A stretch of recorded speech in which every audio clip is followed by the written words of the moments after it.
सादर प्रणाम मित्रों, सबके मन की बात 369 डिग्री चैनल में आपका हार्दिक स्वागत है। आज़ादी के अमृत महोत्सव के तहत भारत सरकार ने हर घर तिरंगा कार्यक्रम का ऐलान किया है, जिसके तहत आप समस्त नागरिकों से अपने अपने घरों में तिरंगा लगाने की अपील की गई है, जिसके तहत इंडियन फ्लैग कोड में कुछ संशोधन किए गए हैं। अब नियमानुसार तिरंगा दिन और रात दोनों समय फहराए जाने की अनुमति रहेगी। अब आप हाथ से काते और बुने गए या मशीन से बने हुए ऊनी, सूती, सिल्क, खादी या पॉलिस्टर से बने राष्ट्रीय ध्वज का इस्तेमाल कर सकते हैं। झंडे का आकार आयताकार होना चाहिए। इसकी लंबाई और चौड़ाई का अनुपात 3/2 का होना चाहिए और केसरिया रंग हमेशा ऊपर की ओर रहना चाहिए। सूर्योदय से सूर्यास्त के बीच ही तिरंगा फहराया जा सकता है। झंडे को कभी भी जमीन पर नहीं रखा जा सकता। झंडे को आधा झुकाकर नहीं फहराया जाएगा, सिवाय उन मौकों के जब सरकारी इमारतों पर झंडे को आधा झुकाकर फहराने के आदेश जारी किए गए हों। झंडे को कभी भी पानी में नहीं डुबोया जा सकता। किसी भी तरह फिजिकल डैमेज नहीं पहुंचाया जा सकता। झंडे के किसी भाग को जलाने, नुकसान पहुंचाने के अलावा मौखिक या शाब्दिक तौर पर उसका अपमान करने पर 3 साल तक की जेल या जुर्माना या दोनों हो सकते हैं। झंडे का कमर्शियल इस्तेमाल नहीं कर सकते। किसी को सलामी देने के लिए झंडे को झुकाया नहीं जाएगा। अगर कोई शख्स झंडे को किसी के आगे झुका देता हो, उसका वस्त्र बना देता हो, मूर्ति में लपेट देता हो, तो उसे अपमान समझा जाएगा।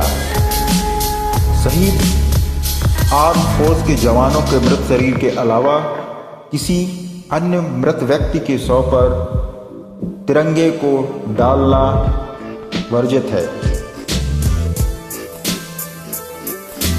तिरंगे की यूनिफॉर्म बनाकर पहनना गलत है। अगर कोई व्यक्ति कमर के नीचे तिरंगे को कपड़ा बनाकर पहनता है तो यह भी अपमान है। तिरंगे को अंडरगारमेंट्स, रुमाल या कुशन आदि बनाकर भी इस्तेमाल नहीं किया जा सकता। झंडे पर किसी तरह के अक्षर नहीं लिखे जाएंगे। खास मौक़ों और राष्ट्रीय दिवसों जैसे गणतंत्र दिवस, स्वतंत्रता दिवस के मौके पर झंडा फहराए जाने के पहले उसमें फूलों की पंखुड़ियाँ रखने में कोई आपत्ति नहीं है। उसमें पर्दा लगाने के लिए भी नहीं किया जा सकता। फहराए गए झंडे की स्थिति सम्मानजनक बरकरार होनी चाहिए। कटा फटा, मैला कुचैला झंडा नहीं फहराना चाहिए। यदि झंडा फट जाए, मैला हो जाए तो उसे एकांत में मर्यादित तरीके से पूरी तरह नष्ट कर देना चाहिए। यदि झंडे को किसी मंच पर लगाया जाता है तो उसे इस प्रकार लगाया जाए कि जब वक्ता का मुंह श्रोताओं की ओर हो तो झंडा वक्ता के दाहिनी ओर रहे। और एक तरीका यह भी है कि झंडे को वक्ता के पीछे दीवार के साथ और उससे ऊपर सटी हुई स्थिति में प्रदर्शित किया जाए। किसी दूसरे झंडे या पताका को राष्ट्रीय झंडे से ऊपर या उसके बराबर नहीं लगाया जा सकता है। इसके अलावा फूल, माला, प्रतीक या अन्य कोई वस्तु झंडे के पोल के ऊपर रखी जाए।